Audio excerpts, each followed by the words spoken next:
Okay, everybody, welcome to Gray Maybe.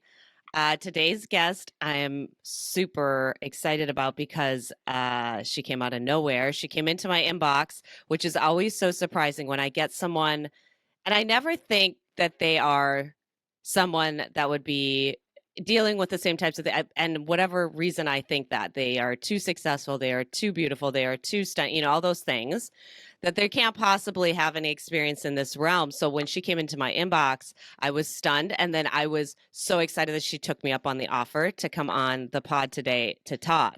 So today's guest is Carrie Locklyn. Now, if you're a dancer of around my age or maybe a little younger or maybe a little older, you know Carrie Locklyn as a professional dancer. That's how I met her. We never got to work together on a project, but we were around each other a lot in social circles. And I always enjoyed seeing her. I always enjoyed, being around her. And then I know that she moved to the East Coast, which is the time that we are on right now. I am on West Coast time, so I am suffering the early wake up with the hour difference. If you notice some gravel in my voice, I did the best I could to warm it up, but this is as good as it's going to get for now. She moved to the East Coast and she's started a whole other career. And I will ask her, but I didn't know if she had already been in this realm or what. But she now is a big HGTV star. She is a TV host. She's a speaker. You may have seen her on HGTV. She's an organizer and a designer. And she's just fantastic. So I want to bring Carrie Locklyn. Welcome to Gray Maybe. Hello. Thank you for having me. So excited to have you. So I didn't know I was missing you in my life and on the pod until you hit me in the inbox. So I'm so excited that you're here. Is there anything you Oh, want to add to the intro? Correct any no. of my things? Anything you want to add Mm-mm. professionally? No. I think we never got to work together. We hung out together, but we never got to work together. I felt like That we, would have we knew been. each other socially. We should have gotten paid to hang out. That's all I'm saying. Right? There should have been a ticket, you guys, Yeah. just to hang out with us. Come on. So many dancers, we kind of get paid to hang out with our friends. So here we are today.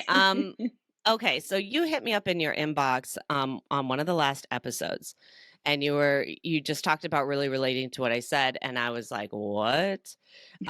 That's always like I get really excited. The producer Roderick and I we're very much into, as far as guests go on the podcast and things surrounding the podcast, is attraction rather than promotion. So, if we get a whiff of someone, we may invite them, but we really are trying to attract people who might be right for it. So when I got your inbox, it was super, super exciting because that's exactly what I want for the people that want to come on the pod. So we'll jump right into it.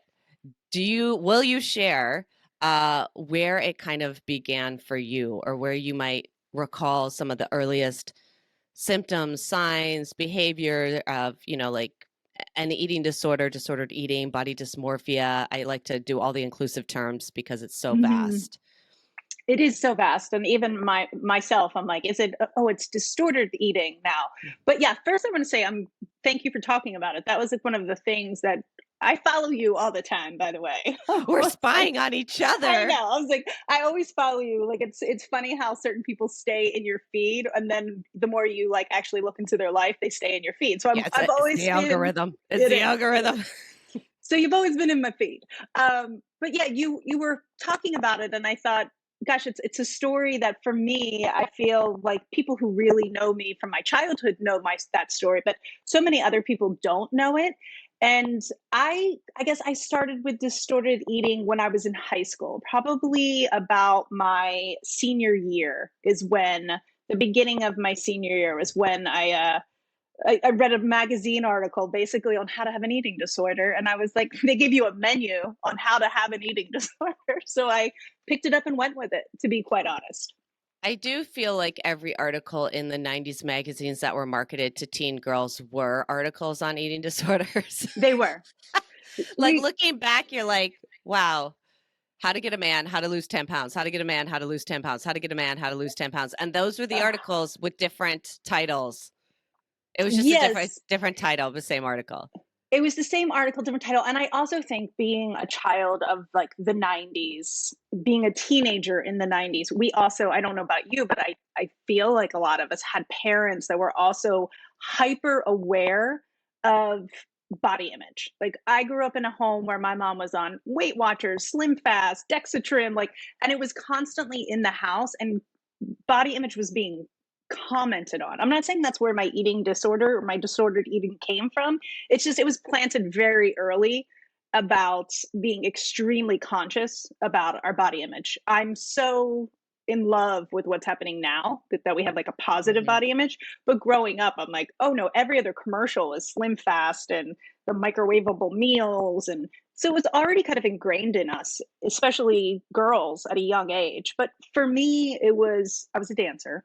Mhm. So I feel staring at yourself, you're kind of okay with it. And then you hit a certain age, whether it be puberty or whatever it may be, that you start to really notice what your body looks like. And then Mhm. you start, dating and all of those things. You become more like hyper aware. But for me, it was based from a control issue. So for me, I had overt abuse that happened in my life. And during that period of time, the family structure that I knew in my home separated very vastly. So I like quickly. So I went from having a space in my home that was a big family and a lot of people in our house. And it was just this whole thing to it was now just my mom and I. We had to sell our family home. We were moving into a smaller home. How are we going to make ends meet? I was a senior in high school. So it was just this huge transition of life that was spiraling to me out of control. So it was this really small way at first that I was just taking control. And I was a picky eater. So I was like, I'm just going to eat steamed rice and a Laffy Taffy and call it a day. Like, that's how it Sounds started. delicious. It does, right? um, I really relate to a lot of that. And as you're telling this story, like I know where it's going, like I know where it's Mhm. going because it's like, what am I gonna do? And then she creeps up. I know what to do. Like Yeah. I've got your back. Uh Like huh. here I am, and it's like that's exactly it. And I love that you talk about being a dancer, and it's cool until it's not, and in the Hmm. mirrors. And that's what happened to me too. It was fine, and then all of a sudden it was like not. And um, I think even if, I think dancers all probably have a possibly conflicted relationship with their body just because it is the way we express our art. Hmm. Um, so I think it's just conflicted in general, for probably all dancers. And I think even if it doesn't spiral into a disorder, I think that is kind of always prevalent where, you're just using the mirror as like a tool, and then all of a sudden it becomes like this thing that can be really punishing, or, doesn't give you the feedback you'd like based on where you're trying to go and what you're trying to do. Um, and it's just so weird because I've always that dancers are part athlete, part artists, right? So we're Hmm. we're expected to do these really athletic things. So but we don't take care of ourselves like athletes, right? Because that's not part of our culture. So we emotionally are artists, which are like drinkers, drug addicts, suicidal people, like that's where the art comes from. And then we're expected to do these things that like Michael Jordan type people can do. And Right. meanwhile, they're on like magnesium shots and like rest and like, all these things. So it's a really weird dynamic to be a dancer, I think. I couldn't agree more. And I do remember it's funny because even coming from the athletic point of view as a dancer, I was a competitive dancer. I didn't start out that way. I just started out honestly, dancing was kind of saving my life through my childhood to get me out of my house many a times and make me feel part of a community, which I think a lot of us can relate to that Hmm. we're dancers. But also because I was becoming more of a competitive dancer, I had to put my body into situations and places and angles that I hadn't done before. And then like I lost a couple pounds and all of a sudden like my penché was a little easier because my arabesque like quite frankly I didn't have as much meat back there. So then like my arabesque kind of went up and then so it was this combination of being older, looking at myself in the mirror constantly every day for hours on end, and then the little talks of like, "Oh, wow, you look great. You look great. Wow, what are you doing? You look great." Even back then at such a young age. And then also mechanically, my body in the beginning, like before I went like way downhill, my body was working better because I did have a little bit of like my baby chub off and my leg could get into places or I could lean in places a little bit better. So, Yes, that's the you look so great is like that is the heroine to my junkiness. Like that when mm, people directly comment on weight loss, I cringe, but I love it. oh, I cringe in my recovery, but I fucking love it. If someone tells me they think I've lost weight, I'm like, it's the high of a heroin addict. I mean, I've never done heroin, so I guess well, I have done hydrocodone when I had my knee surgery, so I've been on an opiate before. So I'll tell you, I want to yeah. say that they are the same for me. Like I get that hit in my brain of like, yes, oh my god, yes, and then I should keep going, or what can I Oh, do yeah. to Oh, amplify yeah. this? So I and, have and bookmarks in my brain that, of people in my life telling me, "Wow, you look great at a certain weight," and I bookmark that. Like yes, recently, I'm not talking about when I was 17. I have no, one yes. bookmarked. I could tell you where I was standing, what I was wearing, what they were wearing, exactly word for word what they said to me on when I had lost like 15 pounds. And it's like it fills me, and I'm like, I need to get back to that place. Right? Okay, I relate to the bookmarks, and I also want to take your bookmark and raise you a this personality that you're talking about that you can remember what everyone's wearing and you Hmm. bookmark it and you keep that in the space of your brain and you can still carry on is a personality that thrives in these types of Yeah. eating things. And so there's a lot of people and I'm not I'm not saying that I'm taking people's inventory or diagnosing people, but there are people I can look at that I'm like, I recognize you. Like I know Yeah. you're my people. I don't know how bad you got it, but I Hmm. relate to you because and there are I see it in when I teach teenagers too. I Yeah. can see kind of who's got the personality for it. I'm not saying they Oh, have a disorder, but there is a personality that very much like this goes hand in hand with those super type A people, the really like organized or not, but like a little obsessive. And if you think about it, mhm. most people who are drawn to dance because of the detailed nature and the control, like it's kind of a lot of certain personalities are pulled towards dance as well, I think. Oh, for um sure. that's why we all get along so well. We know what's I up. know. um do you personally do you identify with like one thing or another, like a main behavior? Like I would say for me, I like my main behavior throughout time and space was restricting, which would be more in like an anorexia category. I've never been diagnosed as anorexia. Do I fit the criteria? Probably yes, especially the most recent criteria of that type of behavior. So I was like, I always would self-identify as like I restrict. I definitely have body obsession. And I had a tendency on and off throughout all of my unrecovered time of being what is called orthorexic, really obsessed with healthy foods, organic foods, Mm. non-GMO stuff, or just this idea of like purity, clean eating, and like to the point where it becomes it's either pure or I don't eat it. That type of like extreme. I'm not talking about people who are interested in health. I'm not talking about people who might prefer certain groceries over others. I'm talking about a obsession of like almost to the idea of toxicity as far as I've orthorexia. never heard of that last one. That's very interesting. I'm like, I'm tagging a few people in my head right now that are my Well, girlfriends. I'm like, let me yes. tell you right now, Carrie, if you still lived in California, you'd know about triple that. No, I'm just This kidding. is true. Like This is true. This it's a is slippery true. slope out here because everyone's like so, Oh, it's such a into slippery slope. It's, yeah. you know, I elevated and I transitioned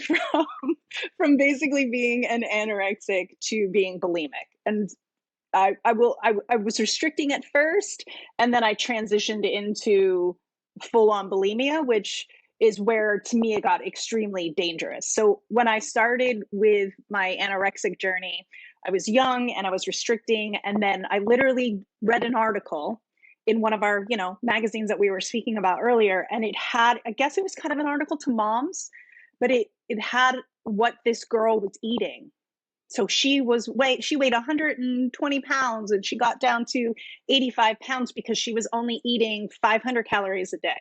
And And I was this took like an that. article that this girl had a problem, or was this like, Yes. this is okay, So okay. this, So it's an yeah, this article was in about a daughter who this. had an eating disorder. Yes, and like because in the 90s we were slowly starting to talk about it. Plus, it was the 90s, so everybody was wafer thin. Like every Yeah. model that you saw, everyone you saw on television, like even on like Friends, like all the girls got like really thin. Like everything was about collarbones and tiny shoulders.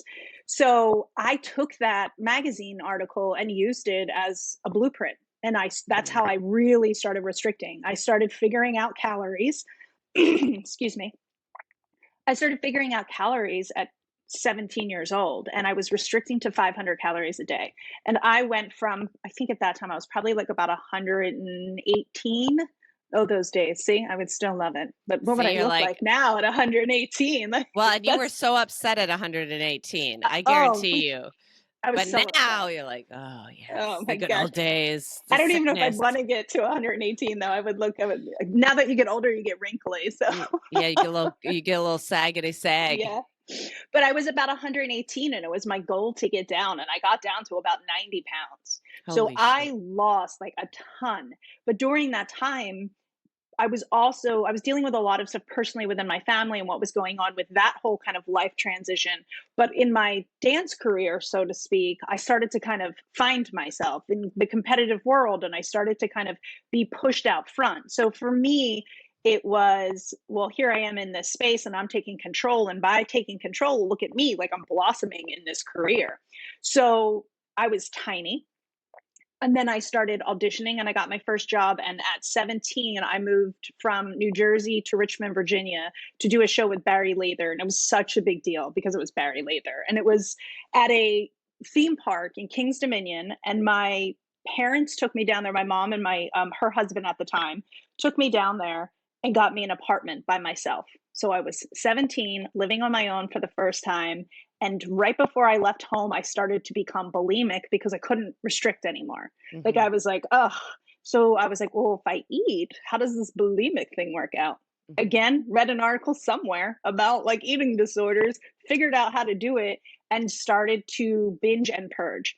And binging and purging is like this whole other world because there's restriction, but then binging and purging, there's like a secrecy and an aloneness where it becomes such an addiction to eat the food and then get rid of the food that you pull yourself out of society. Hmm. So right before I got that job, I kind of started to do that. And then I went down to Virginia and lived by myself in an apartment. So I would go You could do just my work. thrive in your disorder. I would drive home. I would stop at every The single ritual. fast food restaurant. I would order a full pizza. Like I would do it all, go home, eat it all. I would eat a carrot to start with. So I knew that was like my stopping point. And Hmm. then I would sit by myself for like 30 minutes because I knew I only had like 50 minutes because then my body will start to digest. And then I would purge everything. So why all the other dancers and people that were in that show were kind of going out and being 17-year-olds and 20-year-olds, the majority of my time was spent purchasing food, spending money, and then binging and purging by myself. And that to me was like, it's extremely sad when I look back at like my Hmm. little teenage self. So I've always identified a little bit of both. Hmm. I have had bouts of bulimia, not anything recently, but now I would say like because I do think she's like this little person that lives in my brain. Like there's a little bit of everything mixed with it. But Hmm. yeah, I elevated myself from or I don't want to call it elevated, but like in my 17-year-old You mind, upped your eating I thought disorder I game. was like, we're gonna go full circle on this. We're gonna keep going, like go up the Let steps. me check So all the boxes. Yeah, let me. yeah. That is not uncommon. I'm hearing, when before I got into recovery, I really thought everyone had just one thing and they were diagnosed and they went to, a rehab facility. And if you didn't Hmm. follow that criteria and that path, I didn't qualify. It was how I found myself not qualifying. So yes, the restricting was my first thing. I never went to the bulimia, but I did have the inclination when I was Mm. in high school. Like there was a one time I remember going to the bathroom. I've told this story a bunch. I was in a very abusive relationship at the time. I haven't said that yet, but I was in a very abusive relationship at the time, and it was really like that day in particular is probably really dramatic. And so I went to the bathroom because I had the feeling like I just want to get rid of the food I just ate. Yeah. And it was this overwhelming need of like, I can't tolerate these feelings, so let me get rid of this thing. Yeah. And Gosh, I've never looked at it like that. Yeah. I and can't tolerate these feelings. Yeah. I've heard, like someone said somewhere, or I might have read it somewhere, that like restricting is not wanting to have feelings, binging is trying to get rid of the feelings. And Mm. like, I don't know, or purging, sorry, purging is getting rid of the feelings. Binging, I don't know if that's, there's an, there's another like thing that goes with binging that I'm not 100% aware of. But so, and that has really remained true for me. I also, so I didn't get in on the purging train, but I did, later in the starvation, really get into kind of binging. And again, I don't think I fit the criteria of like, because when they talk about binging, sometimes they like to say, if you're eating this many calories within this amount of time, like they want a criteria, make it a criteria to be Oh. like, and I don't think I ever fit that, but I can tell you 100%, like if you go all day without eating and then you fetishize that meal, Mhm. whatever it is, and you're like Mhm. thinking about it all day and like what you're going to do, what you're going to have, it doesn't matter if it's every fast food joint in the world and like, all the quote unquote bad foods that you think are bad or the things you wouldn't allow yourself that now you are, or if it's a salad and that's what you're going to like go in Oh on. yeah. I do relate to the like eating alone, the ritual of getting it, the waiting till the end of the Mhm. day. Like my treat for getting through the end of the day is to finally eat and doing that alone. And I really Yeah. like to do it in hotel rooms, like when I'm Oh. traveling. Yeah. I don't know what that's about. Like I did spend a This lot of time in my room as a teenager because it was kind of the only place I felt emotionally safe. Like I was never in Mhm. physical harm, but I was such a sensitive person, and I had such a hard time with my family when I was a teenager. I just kind of like really felt safety in like my little room, so I just kind of barricade myself. So there's something in there about hotel rooms and my Oh room, yeah, the like seclusion, the privacy. It's like yeah, a safety. Like there's somebody out there taking care of me. They're gonna bring me right, food, yes. and no one's gonna know about it. No Like one's gonna because know, and I have it's. a bathroom. Well, I didn't have a bathroom in my room growing up, but like I have my bed in here. I have everything I need to just like be Mhm. by myself, and I can eat in here. I can do my thing. So there's something in there too. But uh I should stop. I'm talking way too much. I do want to say No, I want to hear you talk more, but no, I love no. it. I just want to throw in there. Barry Lather is from my home state, Minnesota. Oh, I never got to work with Barry Lather yet.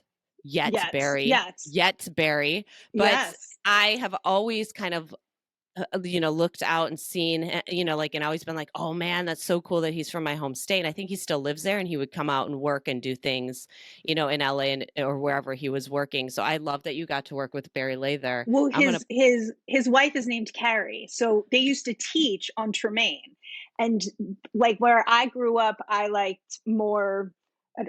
We call it hip hop, but I don't. It was jazz, funk, street dance, whatever you want to call it, back in the '90s. And Carrie was his assistant at the time, so he would teach on Tremaine, and Carrie would come in, and then she became a fly girl, and her name was Carrie, and I became obsessed. I still have a banner that has like Barry Lather's signature on it and Carrie's signature on it. So when there was an audition like in Virginia for this new show that he was putting up, and I think it was the first time and the only time he's done like a theme park show, I had to be part of it. So the fact that I got to work with him and it was like my very first real professional dance job. So it that was is pretty so awesome. exciting. And, um, I don't blame you for a second for going full neurosis before a job like that because I still, before any big job, am going full neurosis. And at 17, I can't imagine having that kind of opportunity. I would have been out of my mind. Yeah, I think I was, for me, it was, I always knew I was actually going to school to be, I think, like a history teacher because I wanted to teach sociology. And I couldn't, of course, get into the school I wanted to because I didn't take high school that seriously. But I was going with my friend who was like the valedictorian to like think she was going to University of South Carolina, and I was just going to go to a community college, but be her roommate. And my dance teacher was like, "No, you're going to go audition for Barry Lather and book this job and be a professional dancer." And to Mhm. my mom's credit, she was like, "Yeah, you should do it." And I did. So I dropped all of like my plans of going to school, went down, got the job, and that's how my career started as a dancer. But in my brain, I don't even think I was truly there because I was so in my disease, Mhm. sadly. And I was Mhm. so transitioning kind of from like being anorexic, where that was just restricting, and I was here and you could see me kind of spelt down, to them becoming bulimic that felt all encompassing. So that was like my job. And then like my Barry Lather gig was just this thing on the side. Right, this thing that you had to do to fund Yeah. your eating disorder. Yes. Oh, so bad. And I look back at all the things that I missed out on, or that I was like awkwardly weird about, or I just kind of inward of some of the moments, and like that I missed out on because I was purging in my bathroom of my Yeah. little one bedroom apartment in Richmond, Virginia. I'm so glad that you brought that up because I think a lot of people who maybe either think or want, you finding the blueprint to this eating disorder in these magazines or Mm, in pop culture. It's hard with this podcast because as much as I want to celebrate recovery, use and have it out there for people who, want to further their recover or want to relate or feel, a sense of community with other people or not feel so ashamed or in the dark about it. It's a slippery slope because of how smart people are who have this disorder, how they just like they hmm. latch on and they go for it. And Yeah. so there's been quite a few people that have been like, I love your podcast. I can't listen to it all the time, but like, because it is Hmm. that triggering, right? So it's like, it's Oh, yes. of course, I would And pick a also, podcast that people can't listen to because you're like, it's this is too close. This hits too close to home. But there are things that I would share with you if we were hanging out about this that I probably won't share here, sure. because of the fact that really truly articles helped me with my eating disorder. They Mhm. helped me figure out how to do it at a young age. So Mhm. there are things that I probably, like, even me saying the carrot trick, I was like, oh, maybe I shouldn't have said that, because of the fact that People it, start to latch on. people, I mean, I figured out how to do what I was doing. I mean, we have the internet now, so I'm sure it's everywhere, but Yeah. but Yeah. I do fear sometimes when I talk to younger girls and I tell my story to them or whatever have you, that I don't give them too much detail because I don't want them to take inspiration from it and go Yeah. do it, because that's what I Yeah. did. And I love that you talked about missing out on things because that's what people don't understand that might be glorifying some of this behavior or oh well it's a little dysfunctional or it's a little self-hatred but like it's not that bad or not this bad or whatever. It's like when you look back on your life, uh do you want to have memories? Mhm, right. Because the only thing you take with you in the end is that. So there are times like the other day I was trying to think like, oh, have I, have I ever, has Stefan ever been to Hawaii? And I was like, no, I don't think he has. Oh no, he has, with me. We went Mm, to a wedding. But at that moment, it was not long after my knee surgery and I was so in the thick of crazy. Like I was yeah. trying to make choice. I was trying to change that disorder, that recover. I was early in recovery. I was trying to do different things, but it was like some of the loudest. It's like poking the bear, right? I could keep Yeah. that bear nice and asleep doing what I always did. And the minute you start doing some recovery, that bear wakes up and it's like, Oh, holy yeah. shit. And Oh, so yeah. that was going on. And now I had forgotten that I had to like remember and all I could remember was if I really pushed, I I remember struggling trying to figure out what to eat in a Hmm. place that didn't have my safe foods and my safe things and not planning out the day properly to eat and like this kind of stuff that like that's what I remember from the vacation. That's what Oh, I remember. Absolutely. That's, I mean, if I think back to some of like in the height of that specific part of my eating disorder, because I feel like we have chapters. Like that was the Yeah. beginning of the book, Yeah. and we still sit in the book at times, but that was the beginning of the book. There are times where I can still remember showing up to like a barbecue where we were all like young teenagers at the pool, and I showed up like 2 hours late, and then everybody was like rapping and they're like, where were you? We were here. So I just completely missed it all. Like Hmm. there was so many times in my life where I chose not to have a roommate. Hmm. Like everybody else had a roommate, and it was the first time for most of us to be away from our family, and it was, for me, I didn't go to school, so this was kind of like my college years, and I Hmm. chose to not have a roommate. I chose to not be around another human to like Hmm. bring me joy and help me through it, because I was like, well, I gotta do some binging and purging, and I don't Right. know, I need to hide. I don't want to hide it from them. So Right. yeah. Well, it thrives in the secrecy, right? And it's like, I can't have people around who are going to hold me accountable. I can't have people around that are going to find out. I need to like insulate my little situation. 100%. It's because it becomes the control factor for me is it becomes your identity in during that period of my life and during the family transition that we were going through, and just a huge life switch that was happening. I was getting so much attention for my eating disorder versus what had the overt trauma that had happened to me.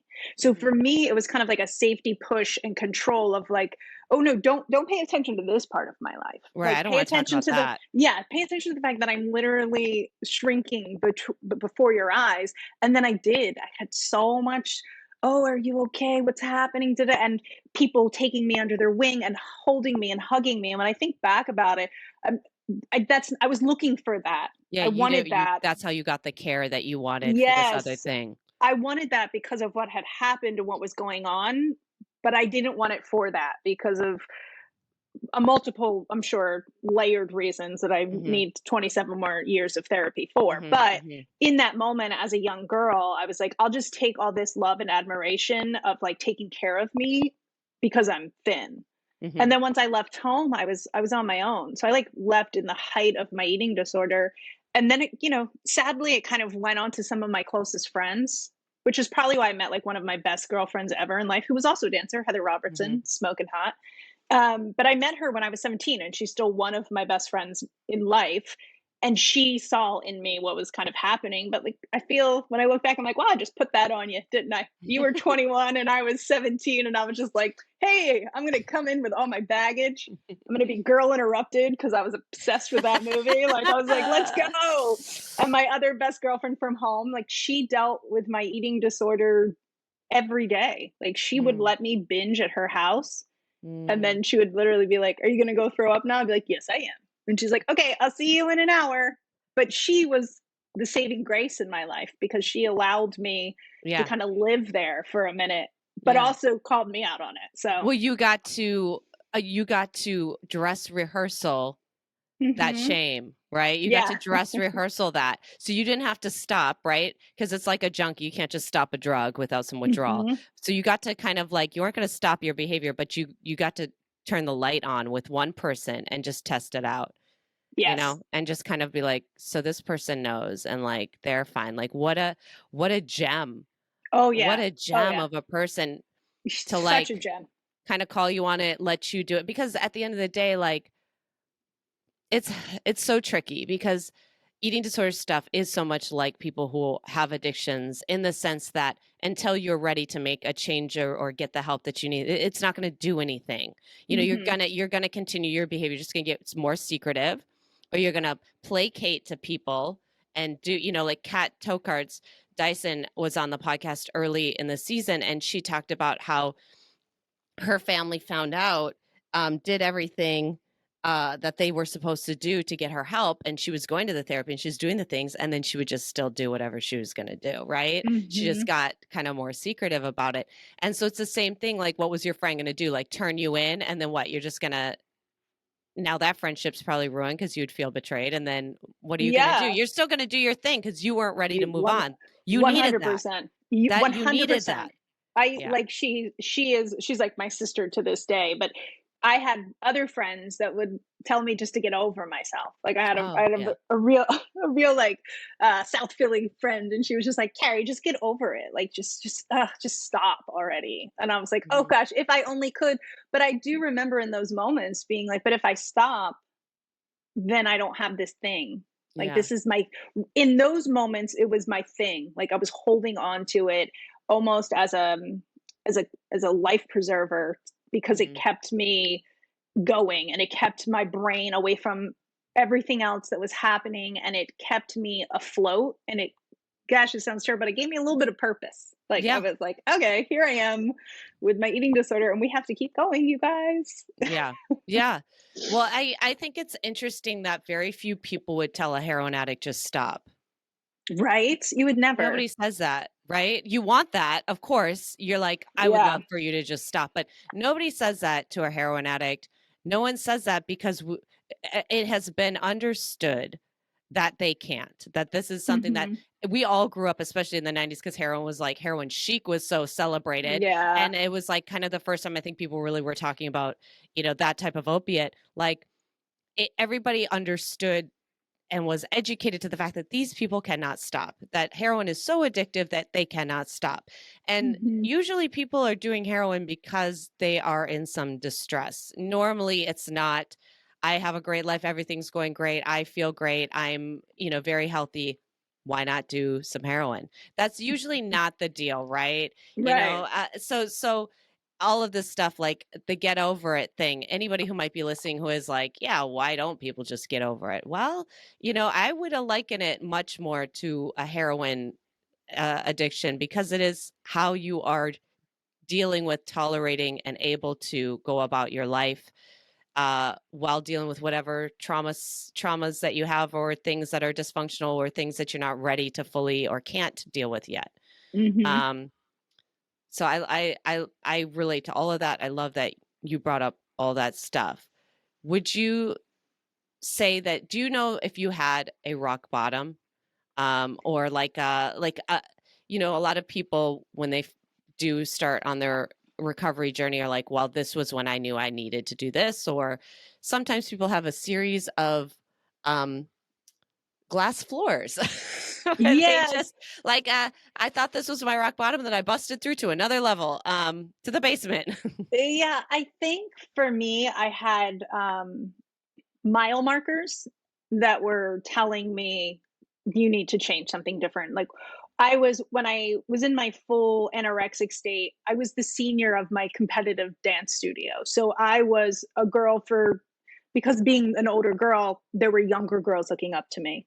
And Mm, then I started to see a couple of the younger girls, like when we would be at competition, they would be like restricting food and they would this. And I remember going to them and being like, do not do this. Like, do mhm, not do this. Like, this is not where it's at. Like, please don't look at me as a model and go after this. And talking to them was like a first light switch. I was like, mhm, okay, like there's an obvious problem here because you're noticing it in other people, but you're not taking care of yourself. mhm, And then um, my mom was going through her own thing, and her new boyfriend at the time, he stepped in and was like, "What's up with your daughter?" Like he was like, "What's going on with her?" So like that was another light switch that someone outside kind of popped in. And then I really think for me, it was going through bulimia was so hard on my body. And there's health issues when you are bulimic for a long period of time that start to arise. And it's like gross stuff, but it's like your teeth from stomach acid and da da da da. And then you start to get like puffy cheeks because your body's retaining water and my whole body and how my body was working. And I was, downing laxatives and fun stuff like that. So it was in the moment where I just remember like being in the bathroom and I was like, I spend my life in the bathroom, whether it be in the shower, on the toilet, or I'm spending my life eating. mm, So I'm just constantly binging and purging. And I have these moments where you like finish and you feel high and then you feel horrible. mhm. So you get like an absolute high. But I do think that my girlfriend who would allow me to kind of come to her house and be with her and hang out and eat. and enjoy food because I love food, and Mhm. then go home and purge and then come back. That probably happened for like 2 months, and then she Mhm. was like, "Yo," and I was like, "Okay, you're right." Mm.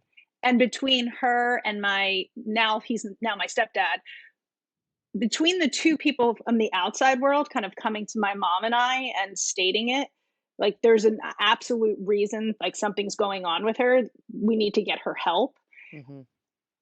I think it was people from the outside world accepting what I was doing and then finally turning and being like, no, and I was turning too. Like Mhm. it's not a fun life. It's not a life that once I got past kind of the control of it and realized it was just this repetitive thing that I was doing daily, it, it's tiring. I mean, it's really tiring on the body. Mhm. So I I don't know if there was a one point. Those are just kind of mile markers in my head that they just added up.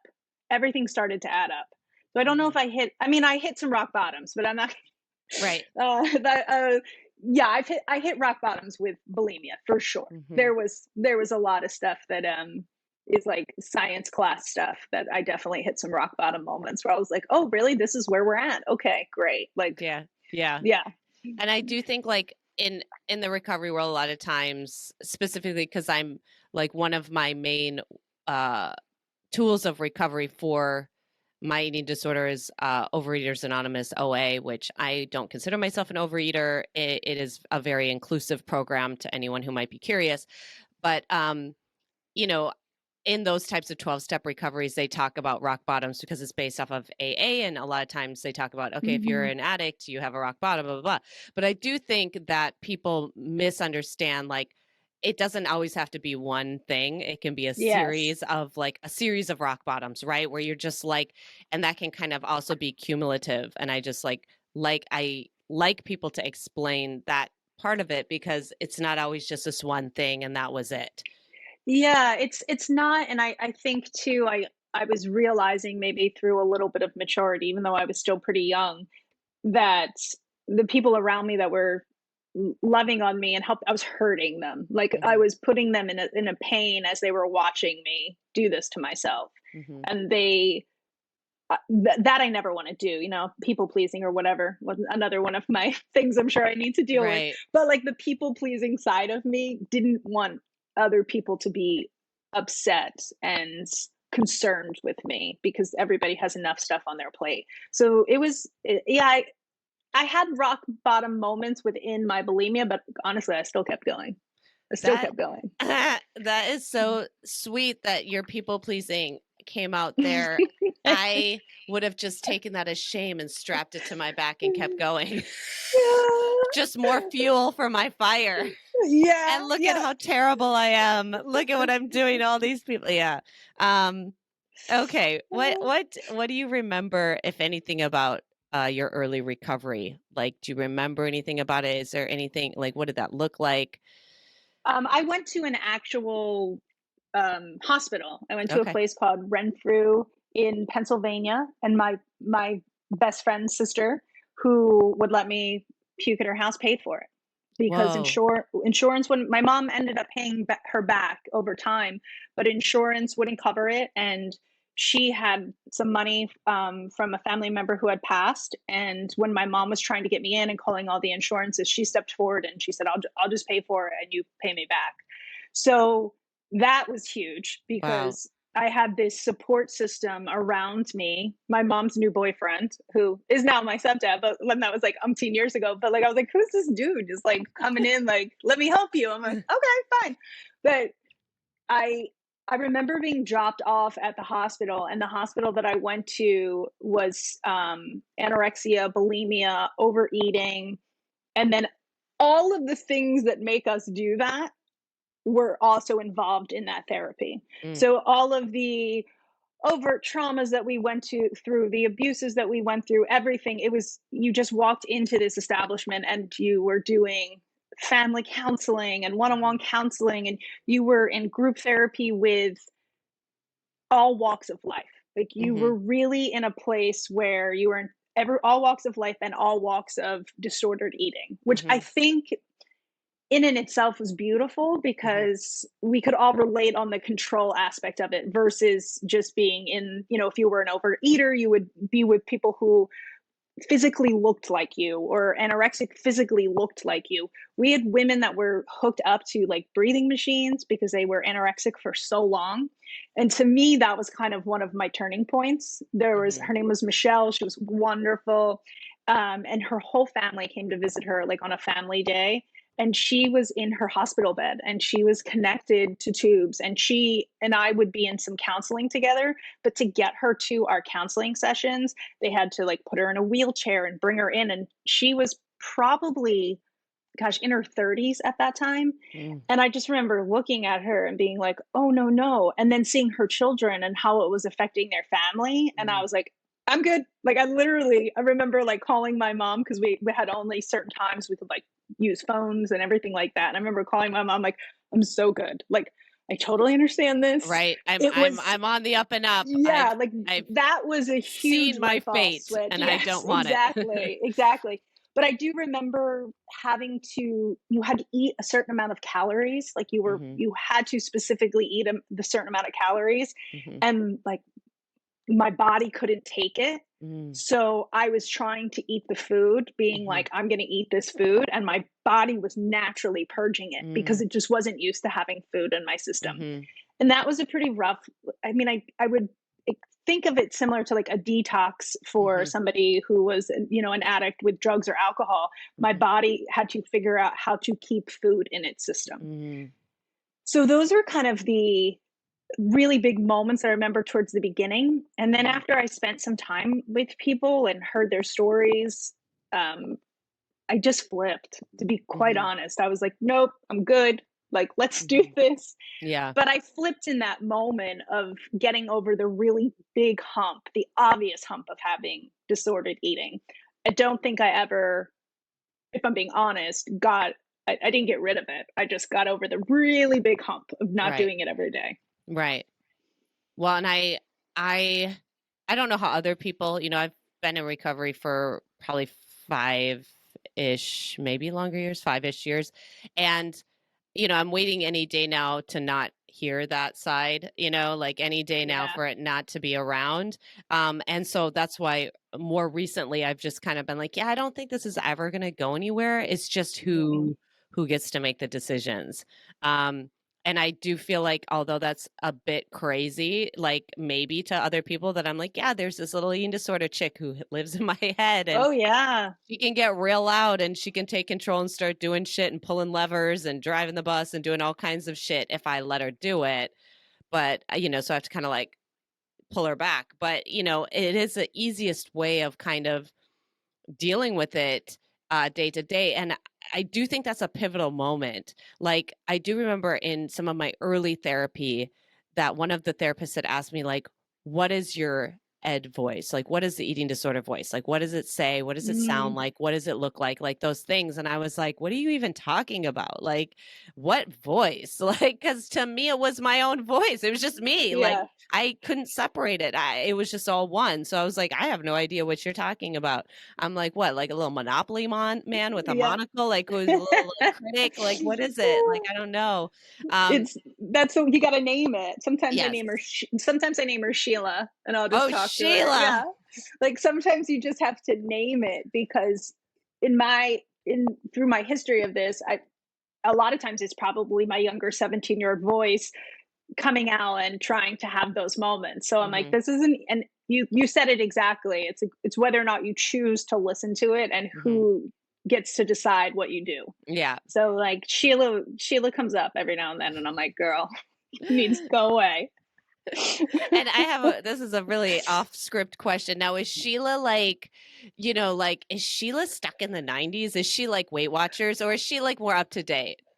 She is also elevating herself at Oh, okay. times. Okay. Yes, she's gotten better actually. We're working on it together, Okay. but Okay. she wasn't stuck in the 90s until I saw the Oscars the other night, and I was like, we're back in the 90s. Everyone's so thin. Well, there's going to be an episode coming, Ozempic. We'll talk about it. Yeah. Ozempic. Ozempic. Yeah, we'll get into that. But moving forward with this, what would you say is your relationship today with food or to your body or to this ailment, dis-ease, disorder, however you want to, identify it? It's interesting. I have to check it in multiple ways. I think that once you have distorted eating and you have scar tissue, like that's the best way I could describe it. I have scar tissue. Mm-hmm. So sometimes I feel it depending on which way I move, sometimes I don't. And it will go good and bad for me, because if I'm, say right now, I have 3 herniated discs and 1 exploded in my back. Stop it. Yeah, it's bad. Oh my God, Carrie. So for 7 months, I have not been able to move my body in the way that I need to move my body. And prior to that, I was doing extremely intense workouts. Like I was Orange Theorying. I was the type of person who, if I worked out, it needed to feel like I may die on the other side, versus just being a human and like taking care of myself. Mm-hmm. So I find that if you catch me on a certain day, 60% of my thoughts might be about my body and what I'm eating. Mm-hmm. If I'm all of a sudden moody, it's because I might be counting my calories, and I've gotten to my calories to lose that 1 pound a month for the day, or 1 pound a week, and I can't eat anything else, even though I'm hungry. Mm-hmm. So that is definitely distorted eating, because just eat. Just eat and Right. walk another mile tomorrow. Right. Why is there math involved? Why is there math involved? But because I'm a dancer, and because I'm used to my body being in a certain shape and a certain way, having an injury and having weight be put on me kind of before, because of the pandemic, because I was just eating and drinking my life away. But then coming off of that and being like, okay, I'm going to go out there, I'm going to crush it, I'm going to run next to a 20-year-old, and I'm going to go faster and up the hill. Right.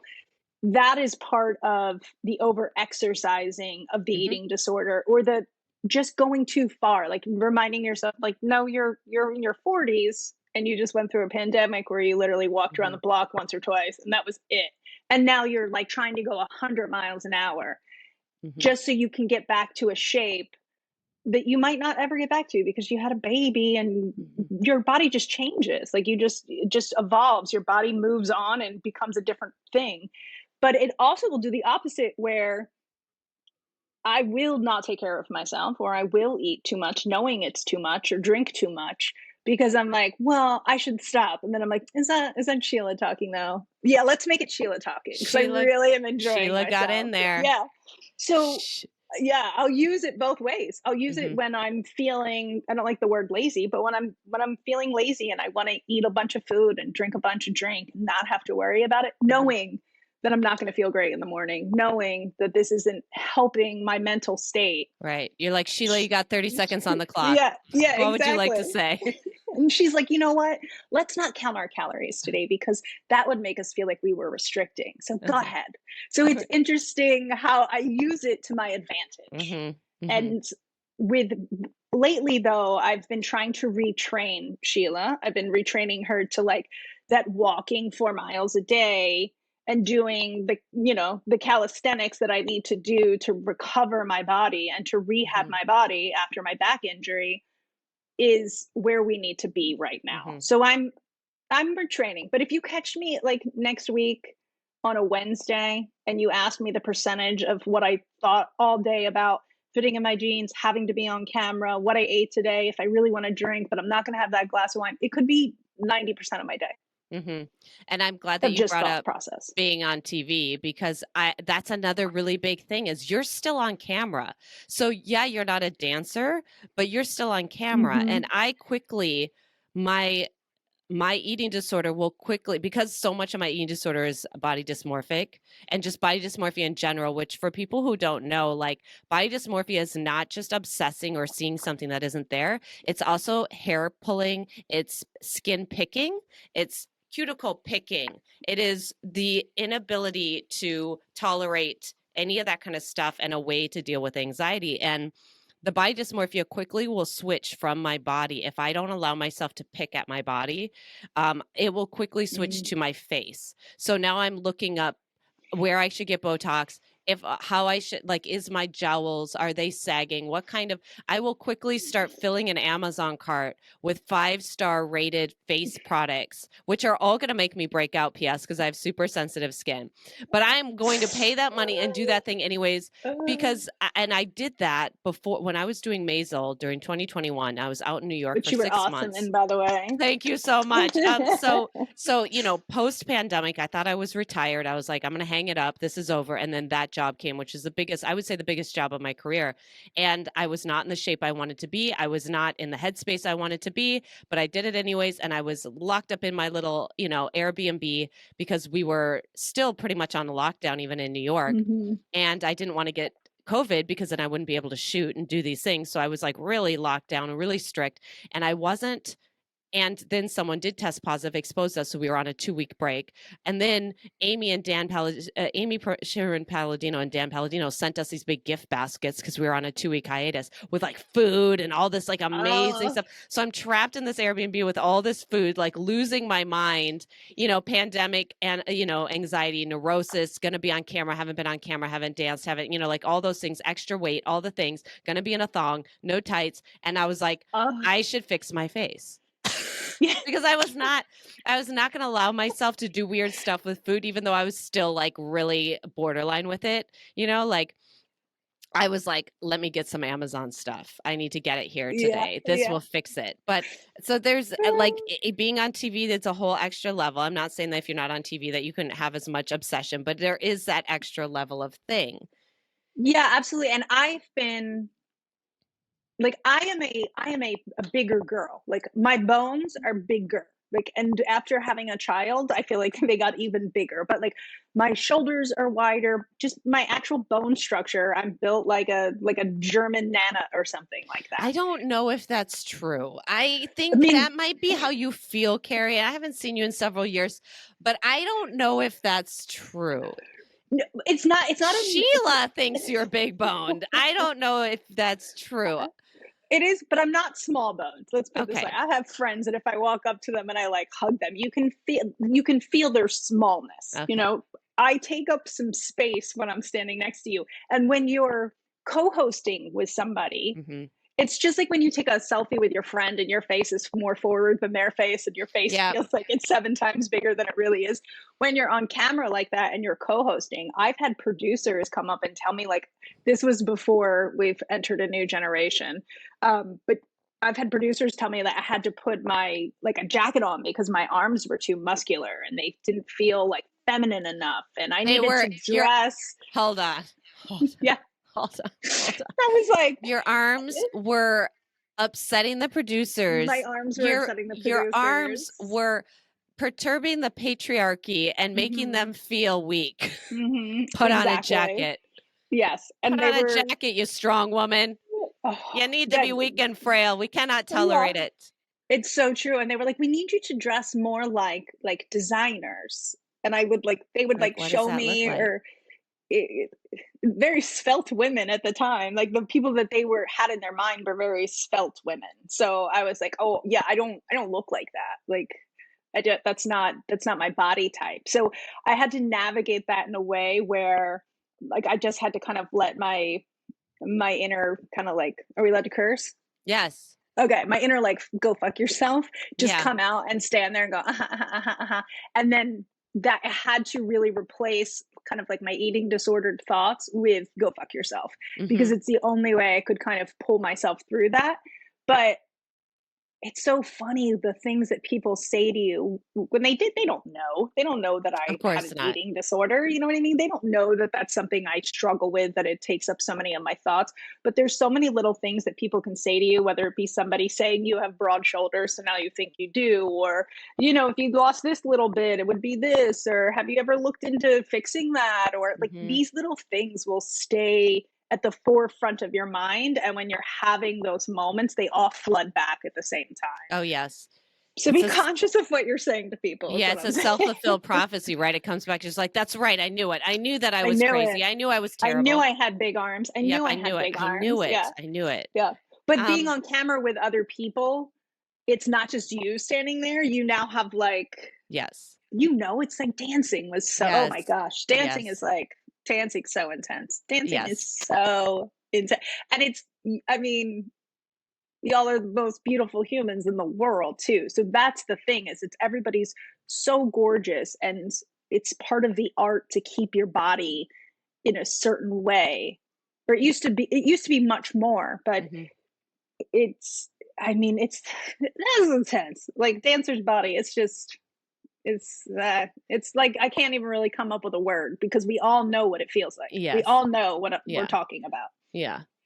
I know, and everybody who's a dancer who's listening knows. You Hmm. mentioned over exercising, which I'm glad you did, because that is something people do identify with who are in recovery. A lot of times they will identify as an over exerciser, and that is a thing, like where you're like really manically over exercising, or really like you said, it's on or off, it's all or nothing, kind of like Yeah. black or white situation. And that's kind of that might be also a little heads up if you are like exercising to punishment, or if you are like, really obsessed with, if exercising, you're like, oh, I eat healthy and I do this, and then I'm like, if I miss the gym, that anxiety creeps up and it's like poking Ooh. the bear. That might be a good like heads up that might be a thing for you, if you're listening.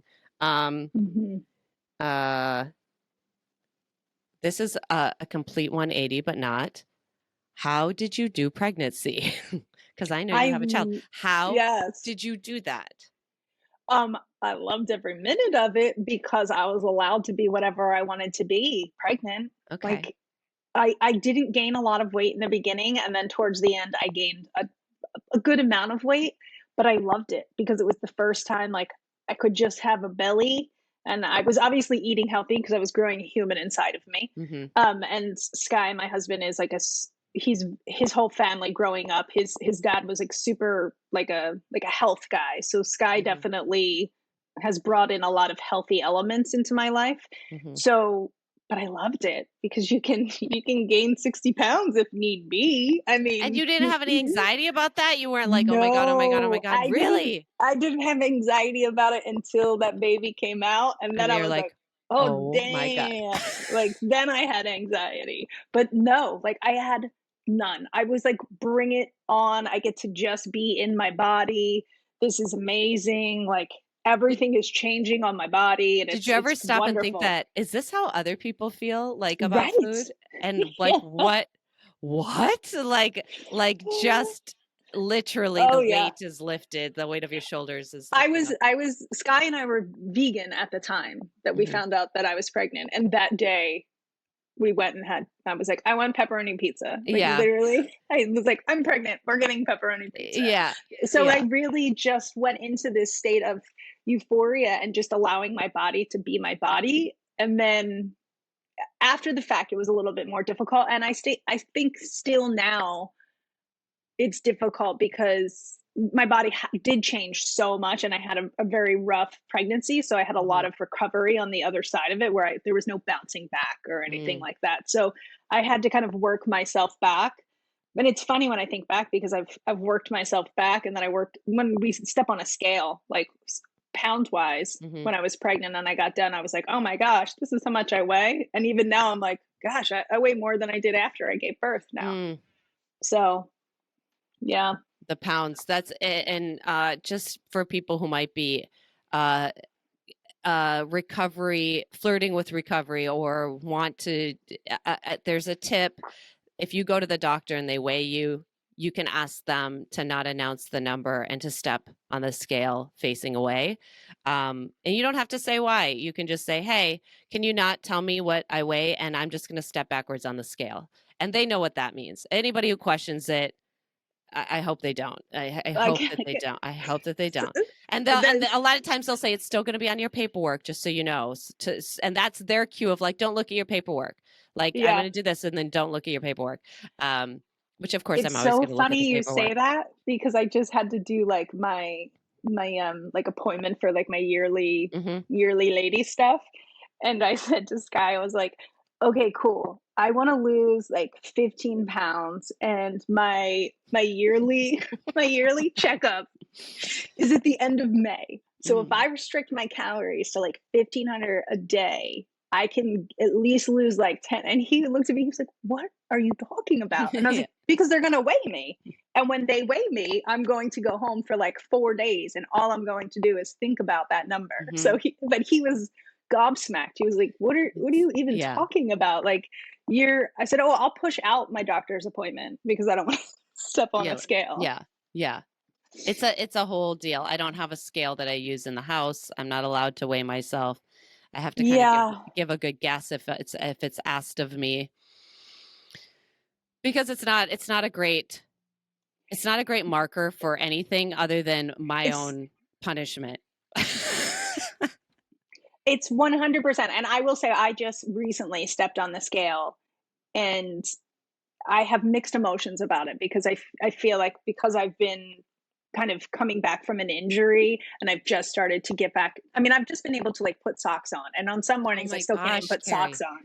Yeah, so it's rough in the fact that I know physically what I'm going through, but somehow mentally I think I should weigh X amount. So I stepped on the scale and I hadn't stepped on the scale, but luckily I have my best friend who used to let me throw up at her house, and Mhm. we talk every morning and we'll talk smack on like how much we weigh, and we love it, and we're so open about how much we weigh and what that sounds like. And so to me, like there's some safety in it if you have a friend that you can relate to in that way. Mhm. We did this thing, I don't know if it's popped up on your Instagram, but there's like this wall Pilates. It probably didn't pop up on yours, but there's a wall Pilates thing, and it's like, here you can lose blah blah blah blah blah. So just for like shits and giggles, one day I was like, I wonder what this is like. I put in like my weight and Oh my my gosh. height, and my girlfriend did this as well, and it came back and we were laughing because it was like, you're obese, you're completely overweight, this is going to take some time, to the point where I screenshot it and I read it to Sky, and he was like, the app says that? And I said, yeah, it Mhm. literally tells me like, whoa, you got some work to do. You're a Oh really big girl. I'm like, that my. shouldn't be allowed. Like that should not be allowed. You don't know my muscle mass. You don't know my Yes. body frame. Like, Yes. And oh, that has so long since been the issue that a lot of people have with the BMI index, because mhm. depending on other yeah, it's not a good marker. It's not a good marker at all for health, or especially like what category you should be in the health categories. Toxic. Toxic. That app Really is isn't. toxic. Yeah. Um Yeah, I as know. as a parent, how have you navigated your feelings and experiences with child rearing? So, as a parent, you have to like make meals for a kid, and like sometimes kids are picky eaters, and sometimes like I had someone on the podcast, my friend Dave, who, you know, is trying to do intuitive eating with his kid, and he's like, it's hard because she'll want to eat things that he's not super fond of, but then, at the same time he doesn't want to stigmatize them, and he has a slightly different issue than you and I do. But like, does that come up at all? Do you even consider it? Is it No, anything? I would say that from like the time our little one was little, we were pretty big on not allowing certain things in his diet. And now when Mhm. he eats those things, whether it be like something too sugary or something candy, his stomach will get upset. So he'll be Mhm. like, oh yeah, this isn't. I said, well, it's because of X, Y, and Z. So we were always pretty aware of. Sky is very much into like what is in your food, what goes into your Mhm. body. He's very much on that path. Mhm. So our home has always been on that path. I cook everything at home, so we try, I should say, to always really use fresh ingredients. I don't let it involve in that way, and I try not to ever talk about dieting, or I'm counting my calories, or, my mom is a more curvaceous woman, and she's talked about weight and, called herself fat or this or that, basically since the time I can remember in life. And she'll do that around our son sometimes. And I will stop her. I'll be like, look, you can't, because Mhm. we don't use that language. So I don't want that language into our child, because it's a really toxic negative energy when we're talking about our body image. So I mean, and boys have a bunch of different situations Mhm. with them. Like he's already like, oh well, this friend is more buff, and this friend Mhm. is this, and this Right. friend is Being that. big. And Being yeah, and big. I'm more like thin, or so Right. it's going to creep up. So we try and keep a very healthy outlook on exercise. We make him exercise with us, but Mhm. not like going overboard. But we try and keep the fact that our body is our only body, and we need to nourish it and love it Mhm. at the forefront of our family, I would say.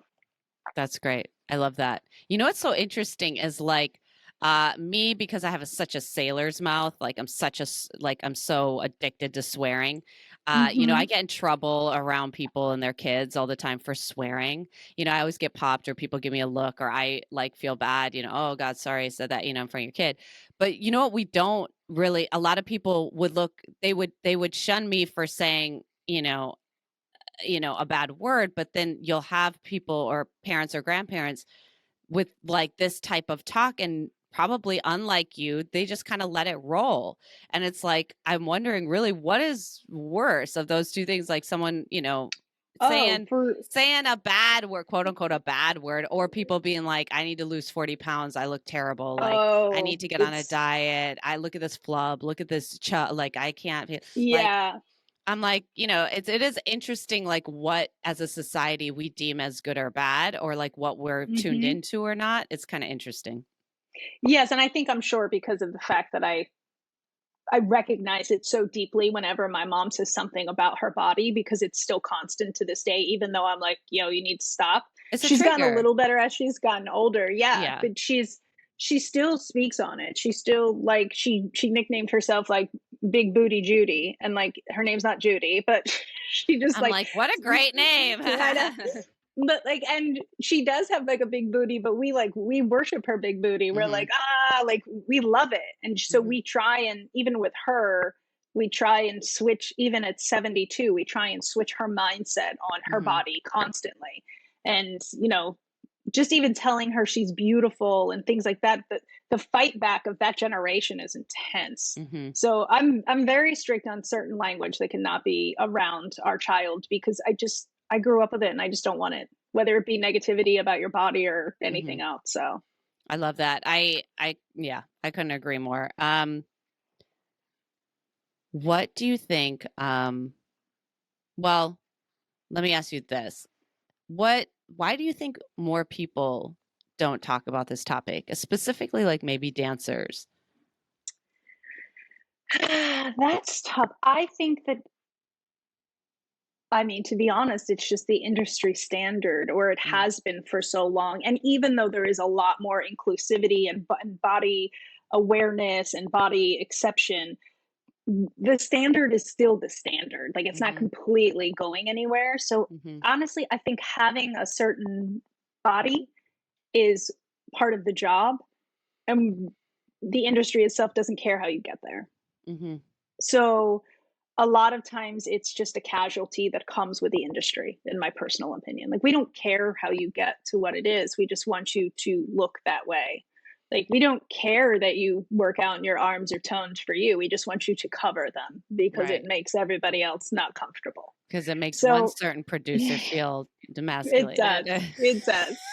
I don't like your arms, and I need you to dress more sexy. Well, okay, we'll work on that. I need you to be Um, more frail, yeah, I because need you to that be is more what feminine or would make me something. feel more comfortable. Exactly. But I do feel that it is such a ingrained part of the industry to look a certain way. And I mean, it we're half naked, or at least I started off my career half naked, Mhm, and you want to feel a certain way. You're moving all around, your body's going up and down, and you might be in a bra and panties, or you might be in full pants and full. You have no option either over mhm, like what it is that you put yourself out. I think when you are longer into your career, you might have an option, and you're choosing to do certain things, and you're choosing to live in your own body and express yourself the way you want to. But especially in the beginning, like, it's just, this is what you're going to wear, you're going to put this on, everybody's going to wear the same thing too mhm, most of the mhm, time. mhm, So the comparison bias of standing next to multiple people in the same thing, doing the same move, staring into a mirror, and then watching it say back on television, um That's intense That's a because traumatic event. it's a If it really anybody who's is. not in our industry can just imagine that, like you're going to work today, you're going to be in a bra and panties. You're also going to be in the same bra and panties that 40 of your other coworkers are in. Now, these coworkers are younger than you, Yeah. probably in better shape than you. And you're all going to stand in a line and then look at each other in a mirror. Then you're going to put that on, a media that adds weight and weird dimension. And then you're going to Yes. watch that. And then you're going to know that everybody's going to watch that. Yes. Like Yes. that is a nightmare. That's a dream you would wake up from as a nightmare for a normal person, I would assume. And that is like a traumatic event. That's something you might need therapy for. 100%. And with dancers, like I'm kind of speaking of like backup dancers, or I guess I'm speaking a little bit more on the end of like television dancers, or I don't know what that would be called. Dancers TV that and dance film, on screen. Yeah, TV commercial, and film. whatever. It is really, it's like at times you're a bunch of minions and it's just like everybody's in the same, doing the same thing. So it's so easy to critique yourself because you have so much to compare yourself to. Yeah. But I think we don't talk about it honestly because it's that what you said earlier, right? Half athlete, half artist. Yeah. So part of us is like, well, this is part of the art. This is is part of the art. This is the struggle. I have to look this certain way. The self-loathing is part of it. Exactly. And then I'm going to go out and drink too much and eat too much. And then tomorrow I'm going to beat myself up for it for the next and then 4 I'm days. Go to the gym every day. And if I don't, I'm going to be in trouble. But it really is, it's the industry standard. It's just you're expected to look a certain way and that's it. So it's just like if I speak on camera and I'm speaking on camera, I'm expected to know what I'm saying. You're expected to know the steps, know the choreography, know the blocking, and you're expected to look a certain way because it's your brand, right? We all got branded. I think we don't talk about that enough in the industry. We were branded very early on into what your brand was and how you would be hired. You're hired because of your skin tone, your hair color, your height. You're a bookend for this girl. Like you're this height to go with this guy. Whatever it will be, they'll brand you, and you need to stay on that brand. Right. So that's the category. Yeah, and we get pushed into that very early on. So to kind of divert from that midway, you can't. You won't work. I mean, you might. I'm not doing definites, but. Yeah, I like this conversation talking about how the industry does kind of decipher that, because if you think about, this is where I have where I bump up against something really important that is in a direct opposition of my value system is who is the industry, right? Well, you're like, well, the people who are in charge. Well, who is in charge? Well, what sex is in charge? What race is in charge? And we all know that still that is white men, right? White men. It might be white straight men, it might be white gay men, but it is typically white men are going to be the predominant of our industry is still in charge.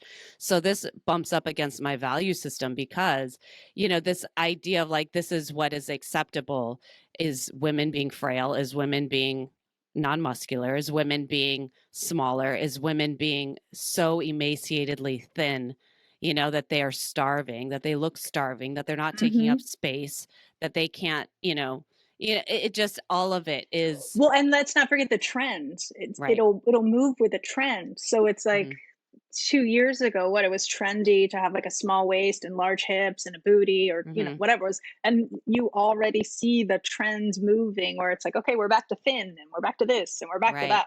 So the fact that our bodies, which have a human, there's a human attached to them, there's spirit, there's this whole thing. It's really the bodies, right? Because that's what they're looking at. If they want to kind of, close their eyes a little bit and look from far away, and if everybody matches up, then okay, that looks good. So your body has to fit into whatever trend or whatever look or whatever brand that the artist or the television show or the performance is going for. Like it's, you have to fit the costume. Like you really do. I have 2 last questions for you. Yes. What do you think you've gained in recovery? What have I gained in recovery? I think I have a strong sense of who I am. And I think I have a strong sense of where my center is and knowing when my center is off. So I can feel when my center is off because I understand what it feels like to come back to center. So I think knowing when I've stepped over an edge, I can now completely see that I've stepped over that edge, and I can work myself back without beating myself up or continuing off the other side of the edge. Hmm. Finding the balance, finding my center would be absolutely what I've done. Amazing. And here's the last question. Um, I always say that I'm not in the I'm not in the profession of giving advice, but I would ask you, do you have any suggestion for anyone who might be suffering right now? I would say have patience first and foremost, because I think when we decide if we want to help ourselves, patience is always the key. Find somebody who you can really confide in. And I don't mean like I mean the friend that lets you eat a pie and then go home and puke and come back and still hang out. Right, right. Finding that person in your life that you can truly confide in will help you be able to work through the cobwebs, because there's a lot of work that needs to be done when you have to Hmm. go into recovery for an addiction. So finding someone who you can truly be authentically honest with, and it might be someone that you might not even think of, like it Hmm. doesn't have to be necessarily your best friend, but finding that person that you can kind of lean on in those moments. And then I would say, like everything in life, is to give yourself grace, just to give yourself some moments where if you do go over that edge and you do step over the edge, you're giving yourself enough grace to come back. Because the Hmm. worst thing you can do is beat yourself up and fall over the cliff. You just have to have the space to step back into your center. Hmm. Amazing. Carrie, Locklyn. Oh my gosh. Hey, now I we need to thank hang out. you. Thank you. Thank you so much. I love talking to you. I have missed you for so many I years. know. And we never got to talk this deep, I don't think. We But didn't. I do, oh man, I hope to stay really in close touch with you. I just think you're Yes. fantastic. If you guys haven't, tune into her HGTV. She's a big deal and she's so lovely. So, look her up if you don't already know her. Thank you so, so much for coming on the Thank you. podcast And I today. have to say, Sky sends his love before I leave. He sends his love. I love Sky so much. And you mentioned him, so he gets put in the program notes. So he's gonna also be That's, tagged in yeah. the situation. He can hear his name. I love Sky. I miss him as well. And Aw, I just wish you guys the best. Thank you so, so much for coming on. thank you.